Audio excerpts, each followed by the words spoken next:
Welcome to Richpeace CAD software online lessons. Today is teach you, add pattern in Marker GMS. Click File, then select New. Enter width and length, then click OK. Click Load, then select your pattern and click Open. You can change the quantity, click OK, then again OK.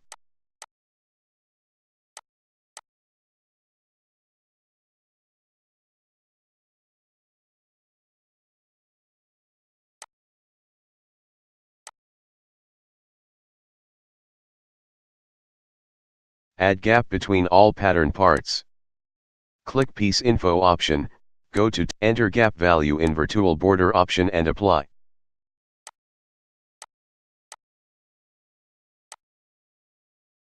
Click Nesting, then click Start Auto Nesting. Thanks for watching today's video. See you tomorrow.